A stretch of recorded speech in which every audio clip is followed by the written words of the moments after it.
لله نحمده ونستعينه ونستغفره ونعوذ بالله من شرور أنفسنا ومن سيئات أعمالنا من يهده الله فلا مضل له ومن يضلله فلا هادي له وأشهد أن لا إله إلا الله وحده لا شريك له وأشهد أن محمدًا عبده ورسوله أرسله بالحق بشيرا ونذيرا وداعيا إلى الله بإذنه وسراجا منيرا أما بعد فإن خير الحديث كتاب الله وخير الهدي هدي محمد صلى الله عليه وآله وسلم وشر الأمور محدثاتها وكل محدثة بدعة وكل بدعة ضلالة وكل ضلالة في النار فأعوذ بالله من الشيطان الرجيم بسم الله الرحمن الرحيم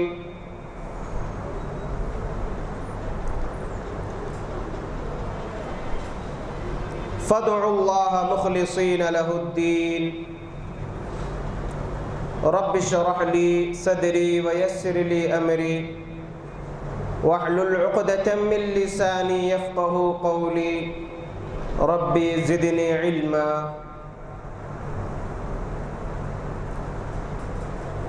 ساری تعریفیں حمد و ثنا بڑائی بزرگی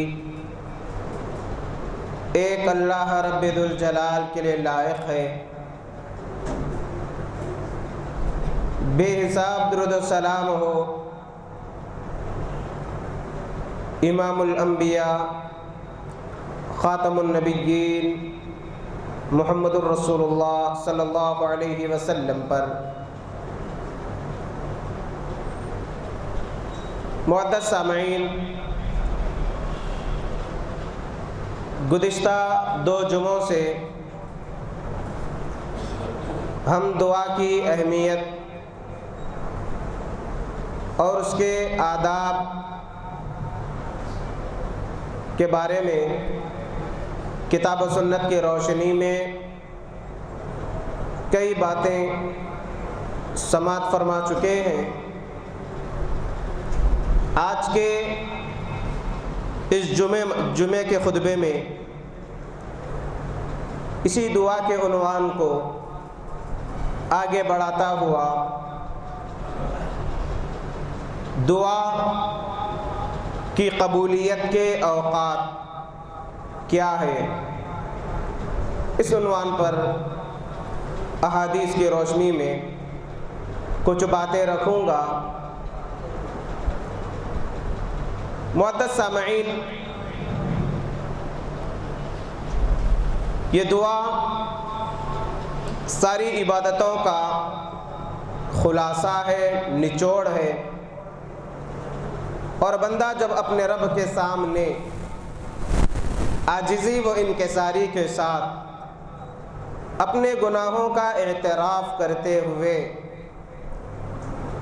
دن کے کسی بھی وقت، رات کے کسی بھی وقت پکارتا ہے، چاہے وہ کوئی بھی زبان میں ہو، وہ رب العالمین عالم بذات الصدور ہے، سمیع ہے، سننے والا ہے، خبیر ہے، ہر چیز سے باخبر ہے۔ تو اپنے رب کو منوانے کی کوشش کرنا چاہیے اور دعاؤں میں جلد بازی سے اجتناب کرنا چاہیے۔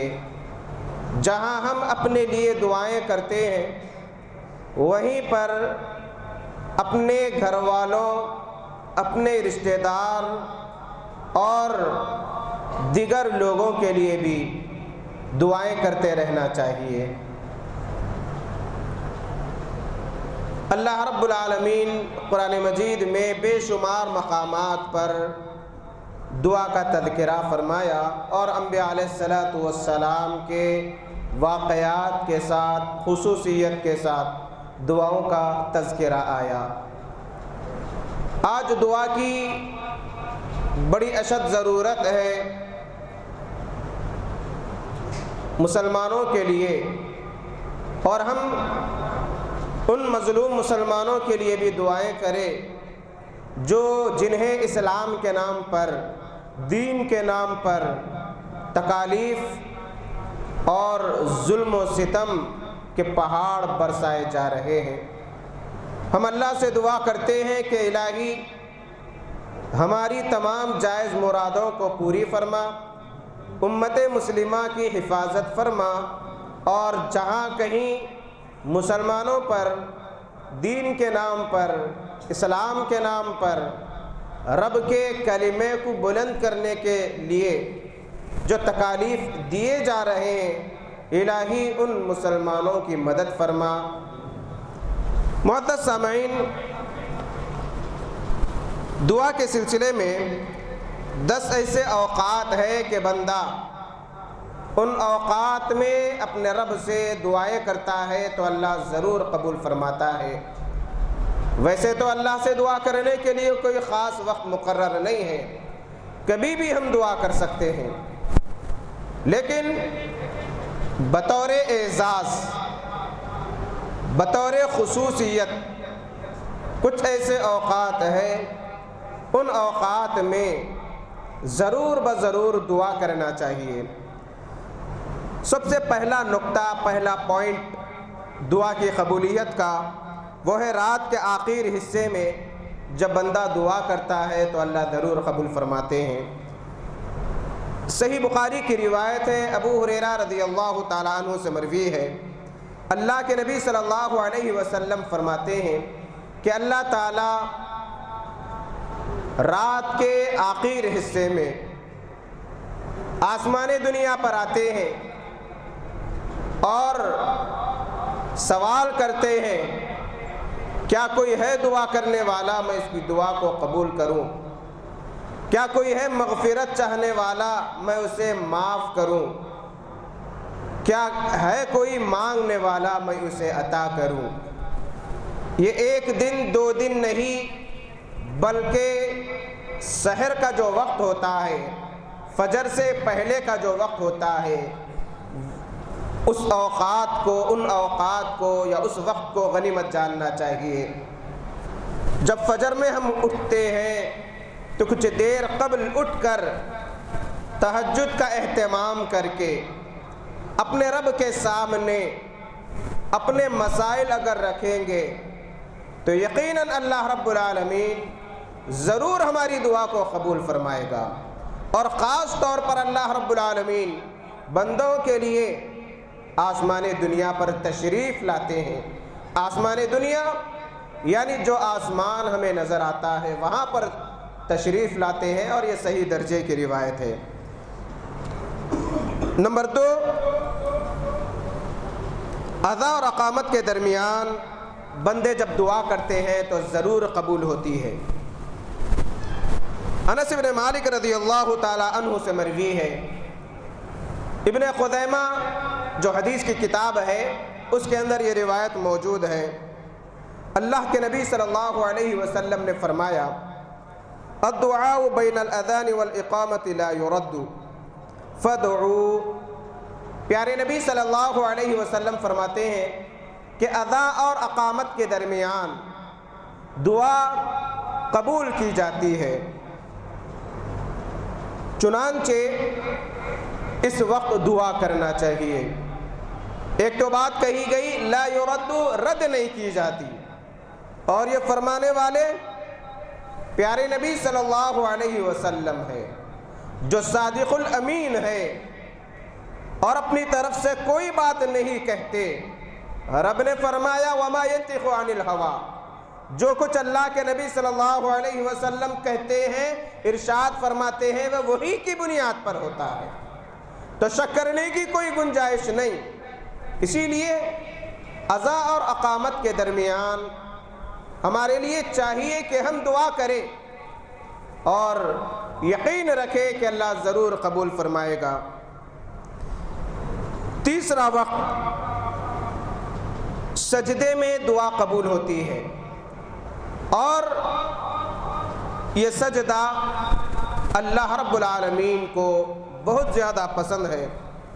صحیح مسلم کی حدیث ہے، ابو ہریرہ رضی اللہ تعالی عنہ راوی ہے، اللہ کے نبی صلی اللہ علیہ وسلم فرماتے ہیں، اقرب ما یکون العبد من ربہ وہو ساجد فاکثر الدعاء، کہ اللہ رب العالمین اپنے رب کے بہت زیادہ قریب ہوتے ہیں۔ اللہ رب العالمین اپنے بندے کے بہت زیادہ قریب ہوتے ہیں، بندہ اپنے رب کے بہت زیادہ قریب ہوتا ہے۔ کب؟ جب وہ سجدے کے حالت میں ہوتا ہے۔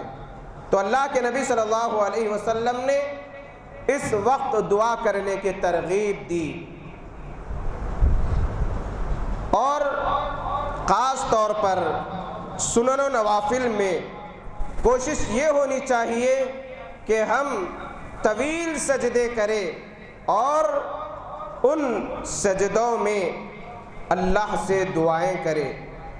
اب یہ اختلافی مسئلہ ہے کہ یہ سجدے سے مراد کون سا سجدہ ہے، کیا فرائض کا یا سنن کا یا نفل کا یا کوئی بھی سجدہ؟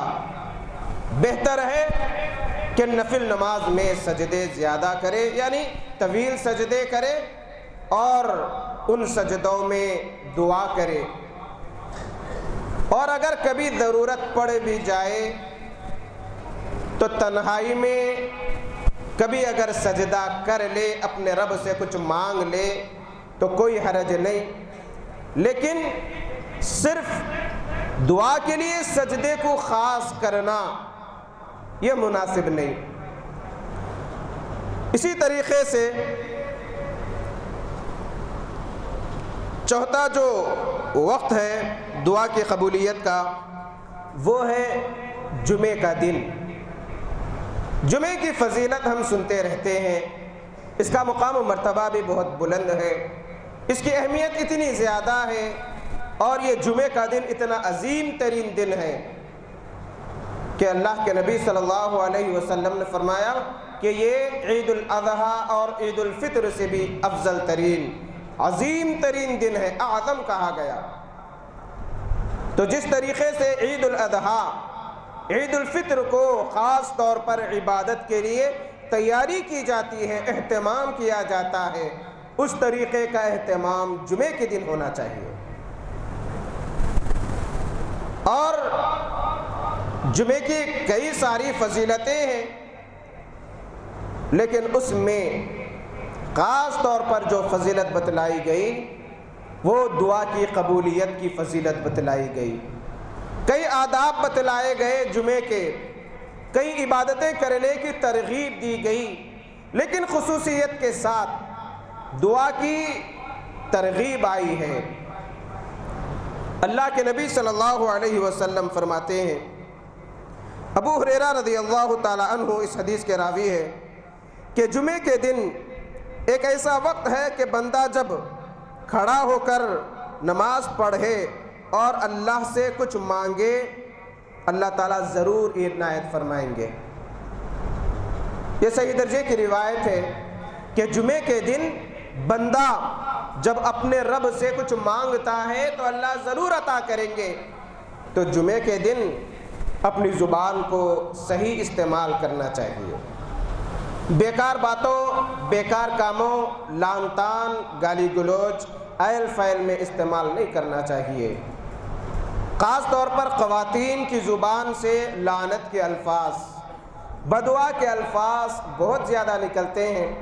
جب وہ غضبناک ہو جاتی ہے تو کسی کو خاطر میں نہیں لاتی، چاہے وہ شوہر ہو، چاہے وہ اولاد ہو، چاہے وہ کوئی بھی ہو، یوں ہی بدعا نکل جاتی ہے۔ احتیاط کرنا چاہیے۔ اجتناب کرنا چاہیے، خاص طور پر جمعے کے دن بچنا چاہیے، کیونکہ پتہ نہیں کب کس کی زبان ہل جائے اور قبول ہو جائے، فرشتے آمین کہہ دے۔ ایک عجیب و غریب معاملہ ہے کہ غصے کو اپنی اولاد پر نکالنے کے لیے آج ہماری مائیں بدعا کا، لعن طعن کا سہارا لیتی ہے۔ مردہ نکلو، مٹی میں مل جائے، فلاں فلاں ہو جائے، ایسا ہو جائے، ویسا ہو جائے، اللہ نہ کرے، اللہ نہ کرے۔ اگر قبول ہو گئی تو کون پریشان ہوگا؟ کون تڑپ جائے گا؟ ماں باپ ہی تڑپ جائیں گے، ماں باپ ہی پریشان ہو جائیں گے۔ اسی لیے اپنے غصے کو اپنی اولاد پر نکالنے کے لیے لعن طعن کے الفاظ استعمال نہ کرے، خاص طور پر جمعے کے دن زبان کو احتیاط سے استعمال کرے، دعاؤں میں استعمال کرے، کثرت سے استغفار پڑھے، اللہ سے جنت کا مطالبہ کرے، جہنم کے عذابات سے پناہ مانگے، اپنے مسائل اپنے رب کے سامنے رکھے، اللہ رب العالمین سے نعمتیں طلب کرے، عالم اسلام کے مسائل حل ہونے کے لیے رب سے درخواست کرے، سارے مسلمانوں کی مدد کے سلسلے میں دعائیں کرے۔ کئی دعائیں، کئی چیزیں ہیں دنیا کے اندر، کئی مسائل ہیں، خود ہم اپنی زندگی میں دیکھتے ہیں۔ تو جمعے کے دن اب سوال پیدا ہوتا ہے کہ وہ کون سا وقت ہے جمعے کے دن جس میں دعا قبول کی جاتی ہے؟ دسیوں اقوال ہے اس سلسلے میں، دسیوں اقوال ہے، لیکن سب سے بہتر جو اقوال ہمیں ملتے ہیں وہ ہے خطیب کا ممبر پر چڑھنے سے خطبہ شروع ہونے کے بعد سے لے کر نماز کے ختم تک کا وقت، اور دوسرے اقوال کے مطابق عصر کی نماز کے بعد سے لے کر سورج کے غروب ہونے تک، یہ اوقات دعا کی قبولیت کے اوقات ہے۔ ان اوقات کو غنیمت جاننا چاہیے۔ اسی طریقے سے چھٹواں جو وقت ہے دعا کی قبولیت کا، وہ میدان جنگ میں جب کافر اور مسلمان کے درمیان جنگ چل رہی ہو تو وہ وقت بھی دعا کی قبولیت کا وقت ہے۔ جیسا کہ سنن ابو داؤد کی روایت ہے، سہل بن سعد رضی اللہ تعالی عنہ سے مروی ہے، اللہ کے نبی صلی اللہ علیہ وسلم فرماتے ہیں کہ ثنتان لا تردان او قل ما تردان الدعاء عند النداء وعند البأس حين يلحم بعضهم بعضا، کہ دو باتیں اس کے اندر بتلائی گئی کہ دو ایسے اوقات ہیں جن میں دعائیں رد نہیں کی جاتی یا بہت کم رد کی جاتی، وہ ہے اذان کے وقت اور جب جنگ چل رہی ہو، تو اس موقع پر جب بندے دعائیں کرتے ہیں تو اللہ تعالیٰ ضرور دعائیں قبول فرماتا ہے۔ ساتواں پوائنٹ دعا کی قبولیت کا، یا ساتواں وقت دعا کی قبولیت کا، کہ جب بارش نازل ہوتی ہے، بارش جب اترتی ہے، اس موقع پر جب بندہ دعا کرتا ہے تو ضرور اللہ تعالیٰ دعا قبول فرماتے ہیں۔ مستدرک حاکم کی روایت ہے، سہل بن سعد رضی اللہ تعالیٰ عنہ سے مروی ہے، اللہ کے نبی صلی اللہ علیہ وسلم فرماتے ہیں کہ ثنتان ما تردان دعا عند النداء وتحت المطر، کہ اللہ کے نبی صلی اللہ علیہ وسلم فرماتے ہیں کہ دو ایسے اوقات ہیں جن میں دعائیں قبول کی جاتی، اور ایک تو اذان کے بعد کا وقت ہوا، اور دوسرا بارش جب نازل ہو رہی ہو، اس موقع پر جب بندے دعائیں کرتے ہیں تو اللہ تعالیٰ ضرور دعا قبول فرماتا ہے۔ اور جب بارش ہو رہی ہو تو کئی دعائیں اللہ کے نبی صلی اللہ علیہ وسلم سکھلائی، اللہم طیبا نافعا، اسی طریقے سے اللہم اسقنا غیثا مغیثا مریئا مریئا نافعا غیر ضارا، یعنی اے اللہ ہمیں نفع بخش بارش نازل فرما، اس بارش سے ہمارے لیے فائدہ اس بارش کو فائدہ مند بنا دے، ہمارے لیے نقصان اور تباہی کا سبب نہ بنا۔ ایسی دعائیں بارش کے لیے اللہ کے نبی صلی اللہ علیہ وسلم نے سکھلائی ہے۔ وہیں پر اگر ہم اپنے رب سے دعائیں کریں تو اللہ ضرور قبول فرمائے گا۔ 8واں وقت دعا کی قبولیت کا وہ ہے عرفے کے دن۔ عرفے کے دن جب بندے دعا کرتے ہیں تو اللہ ضرور قبول فرماتا ہے۔ ترمذی کی روایت ہے، عمر بن شعیب سے مروی ہے، خیر الدعاء دعاء یوم عرفہ، کہ بہترین دعا عرفے کے دن کی دعا ہے۔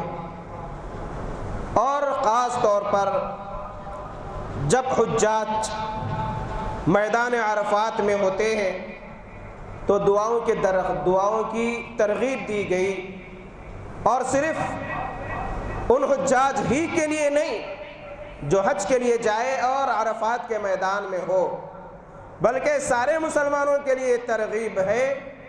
اس وقت ضرور بضرور دعا کا اہتمام کرنا چاہیے۔ 9واں وقت دعا کی قبولیت کا کہ جمعے کی رات، یہ بھی دعا کی قبولیت کا وقت ہے۔ ترمذی کی روایت ہے، ابن عباس رضی اللہ تعالی عنہما سے مروی ہے، اللہ کے نبی صلی اللہ علیہ وسلم نے فرمایا، ان فی لیلۃ الجمعۃ ساعۃ الدعاء فیہا مستجابۃ، یقیناً جمعے کی رات، یعنی جمعرات جسے کہتے ہیں، جمعے کی رات میں ایک ایسا وقت ہے، یا جمعے کی رات ایک ساعت ہے جس میں دعا قبول کی جاتی ہے۔ تو جمعرات کے دن دعاؤں کا اہتمام کرنا چاہیے۔ لیکن جمعرات کی جو رات ہوتی ہے ان میں کوئی خاص عبادات کی ترغیب نہیں دی گئی، جیسے کہ بعض لوگ مخصوص قسم کی ورد یا عبادتیں جمعرات کے دن کرتے ہیں۔ جمعرات کے دن اگر کسی کا انتقال ہو جائے تو فرمایا گیا کہ اس کے لیے قبر کے عذاب سے حفاظت کا ذریعہ ہے وہ، تو دعا کرے کہ اگر ہماری موت آئے تو جمعرات کو آئے تاکہ ہم قبر کے فتنے سے محفوظ رہ سکیں۔ تو یہ جو وقت ہے یہ بھی دعا کی قبولیت کا وقت ہے، اس میں بھی کثرت سے دعاؤں کا اہتمام کرنا چاہیے۔ 10واں جو پوائنٹ ہے، بندہ جب توبہ کرتا ہے، گناہوں کا اقرار کرتا ہے، تو جب دعا کرتا ہے تو اللہ تعالیٰ ضرور قبول فرماتے ہیں۔ اور یہ عمومی روایت ہے، صحیح مسلم کی حدیث ہے، حضرت ابو موسیٰ اشعری رضی اللہ تعالیٰ عنہ سے مروی ہے، فرماتے ہیں کہ اللہ کے نبی صلی اللہ علیہ وسلم نے ارشاد فرمایا، ان اللہ عز وجل یبسط یدہ باللیل لیتوب مسیء النہار، کہ اللہ تعالیٰ اپنے ہاتھ کو رات میں پھیلاتا ہے تاکہ دن کے گناہگاروں کی مغفرت فرمائے یا ان کی دعا کو قبول کرے۔ وَيَبْسُطُ يَدَهُ بِالنَّهَارِ لِيَتُوبَ مُسِيءُ اللَّيْلِ، اور دن میں اپنے ہاتھ کو پھیلاتا ہے تاکہ رات کے گناہگاروں کی توبہ قبول کرے، حَتَّى تَطْلُعَ الشَّمْسُ مِن مَغْرِبِهَا، اور یہ وقت سورج کے مغرب سے طلوع ہونے تک ہے، یعنی قیامت کے قریب تک۔ تو اس میں معلوم ہوا کہ بندہ جب توبہ کرتا ہے، اپنے رب کے سامنے گناہ کا اقرار کرتا ہے، تو اللہ تعالیٰ ضرور دعا کو قبول فرماتے ہیں۔ اور آدم علیہ السلام کی جو دعا قرآن مجید کے اندر موجود ہے، جس کے اندر گناہوں کے اقرار کا تذکرہ ہے، ربنا ظلمنا انفسنا، اے اللہ ہم نے اپنے نفسوں پر ظلم کیا، یعنی ہم نے گناہ کیا، وَإِن لَّمْ تَغْفِرْ لَنَا وَتَرْحَمْنَا لَنَكُونَنَّ مِنَ الْخَاسِرِينَ، اگر آپ ہماری مغفرت نہ کرے، ہم پر رحم نہ کرے تو ہم نقصان اٹھانے والوں میں سے ہو جائیں گے۔ تو گناہوں کا اقرار اپنے رب کے سامنے کرنا چاہیے۔ جب بندہ توبہ کرتا ہے، گناہ کرنے کے بعد اسے احساس ہوتا کہ مجھ سے غلطی ہو گئی، اب میں اپنے رب کے سامنے کیا جواب دوں، اس کی سزا مجھے ملنے والی ہے، یہ جو احساس ہے، اس احساس کے ساتھ جب بندہ گناہوں کی بخشش اپنے رب سے طلب کرتا ہے تو اللہ تعالیٰ اس کی دعا کو قبول فرماتے ہیں اور اس کے لیے مغفرت کا سامان مہیا کر دیتے ہیں۔ اور انبیاء علیہ الصلاۃ والسلام کے واقعات میں، ان کی دعاؤں میں ایسی چیزوں کا تذکرہ بھی موجود ہے۔ اور دعا کے لیے اخلاص ضروری ہے۔ اخلاص اس لیے کہا گیا فَاعْبُدِ اللَّهَ مُخْلِصِينَ لَهُ الدِّينَ، کہ اللہ کی عبادت اخلاص کے ساتھ کرو۔ اور ایک جگہ کہا گیا کہ اخلاص کے ساتھ دعائیں کرو۔ اسی طریقے سے ایک اور جو پوائنٹ دعاؤں کی قبولیت کا جو ہمیں ملتا ہے وہ ہے زمزم کا پانی جب ہم پیتے ہیں، اس موقع پر بھی جب دعا کی جاتی ہے تو اللہ ضرور قبول فرماتا ہے۔ ابن ماجہ کی روایت ہے، جابر رضی اللہ تعالیٰ عنہ سے مروی ہے، فرماتے ہیں کہ سمعت رسول اللہ صلی اللہ علیہ وسلم یقول ماء زمزم لما شرب له، کہ زمزم کا پانی جس مقصد کے لیے پیا جائے ضرور وہ مقصد پورا ہوگا۔ تو اس موقع پر بھی دعا سکھلائی گئی اور ضرور بضرور اس موقع پر دعا کا اہتمام ہونا چاہیے۔ تو گویا کہ تقریباً 11 پوائنٹ ہوئے دعا کی قبولیت کے لیے۔ پھر ایک مرتبہ بطور یاد دہانی سن لے تاکہ یہ بات دماغ میں اچھی طرح بیٹھ جائے اور ہم دوسروں کو سنا سکے کہ سب سے پہلے رات کے آخری حصے میں جب بندہ دعا کرتا ہے اللہ ضرور قبول فرماتا ہے۔ عزا اور اقامت کے درمیان دعا ضرور قبول ہوتی ہے۔ سجدے کی حالت میں دعا قبول ہوتی ہے۔ جمعے کے دن ایک خاص وقت ہے، بندہ جب دعا کرتا ہے تو ضرور قبول ہوتی ہے۔ عزا کے بعد دعا ضرور قبول ہوتی ہے۔ میدان جنگ میں جب کفار سے مقابلہ ہو اس موقع پر بھی دعا قبول ہوتی ہے۔ بارش نازل ہوتے وقت دعا قبول ہوتی ہے۔ عرفے کے دن اللہ تعالیٰ دعا کو قبول فرماتا ہے۔ جمعرات کی رات جب بندہ دعا کرتا ہے ضرور قبول ہوتی ہے۔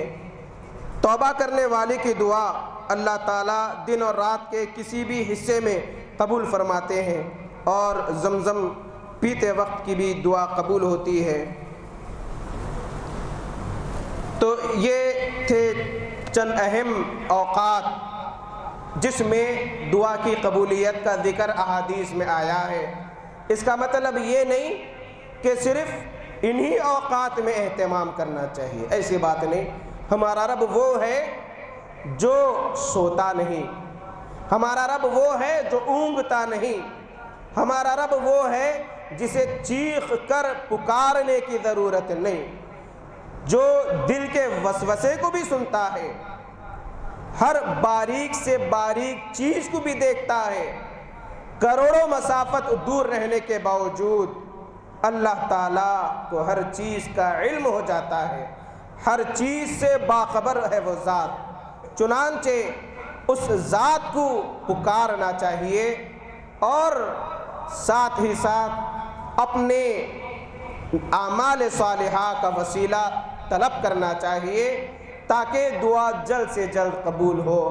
اللہ تعالیٰ سے دعا ہے الہ العالمین ہم تمام کی دعاؤں کو قبول فرما، الہ العالمین مسلمانوں کی مدد فرما، الہ العالمین ہم پر ایسے ظالموں کو مسلط نہ کر جو ہمیں چین و سکون سے جینے نہ دے۔ الہ العالمین جہاں کہیں مسلمانوں پر ظلم ہو رہا ہے دنیا کے کسی بھی خطے میں، الہی ان مظلوم مسلمانوں کی مدد فرما، الہی مسلمانوں کو نیک اعمال کرنے کی توفیق عطا فرما، الہی ہماری بدعملیوں کی وجہ سے ظالموں کو ہم پر مسلط نہ کر، الہی ہم تمام کے درمیان اتحاد و اتفاق پیدا فرما دے، الہی مسلمانوں کو ایک جٹ رہنے کی توفیق عطا فرما، الہی مسلمانوں کو آپس میں ایک دوسرے کی خیر خواہی کی توفیق عطا فرما، الہی ہمارے لیے یہ راستہ مہیا کر کہ ہم دوسروں کے لیے فائدہ مند ثابت ہو، الہی ہمارے اخلاق کو بہتر بنا دے، الہی نمازوں کا پابند بنا دے، الہی تیری راہ میں خرچ کرنے والا بنا، الہی نیک اعمال کی ہمیں توفیق عطا فرما۔ الہ العالمین ہماری تمام جائز مرادوں کو اپنے فضل و کرم سے پوری فرما دے۔ الہی ہمارے والدین پر رحم فرما، الہی اگر وہ بیمار ہو انہیں شفائے کلی عطا فرما۔ الہی ہمیں اپنے والدین کی آنکھوں کا ٹھنڈک بنا دے، ان کی خدمت کرنے کی توفیق عطا فرما۔ اگر وہ موجود نہ ہو تو ان کے گناہوں کو درگزر فرما دے، ان کی قبر کو نور سے بھر دے، انہیں جنت الفردوس میں جگہ عطا فرما۔ ہماری عبادتوں کو ان کے لیے صدقہ جاریہ بنا دے، ہماری دعاؤں کو ان کے حق میں قبول فرما دے۔ الہ العالمین میاں بیوی کے درمیان الفت و محبت پیدا فرما دے۔ الہی رنجشوں اور بغض و عناد سے ہم تمام کو محفوظ رکھ۔ الہی ہمارے گھر میں خیر و برکت نازل فرما، سکون و راحت عطا فرما۔ الہی ایک خاندان کو متحد رہنے کی توفیق عطا فرما۔ الہ العالمین ہم تمام کو زبان کی آفتوں سے، شرنگیدیوں سے محفوظ رکھ۔ الہی ہمیں ظالموں کے ظلم، حاسدوں کے حسد، شریروں کے شر سے الہی محفوظ فرما۔ آمین۔ ربنا آتنا فی الدنیا حسنۃ وفی الآخرۃ حسنۃ وقنا عذاب النار وقنا عذاب القبر وقنا عذاب الحشر۔ اللهم انا نسألك الجنة، اللهم انا نسألك الجنة، اللهم انا نسألك الجنة، اللهم اجرنا من النار، اللهم اجرنا من النار، اللهم اجرنا من النار، اللهم احفظنا من كل بلاء الدنيا وعذاب الآخرة۔ بارك الله لنا ولكم في القرآن العظيم، ونفعنا وإياكم بالآيات والذكر الحكيم، إنه تعالى جواد كريم ملك رؤوف رحيم ورب حليم۔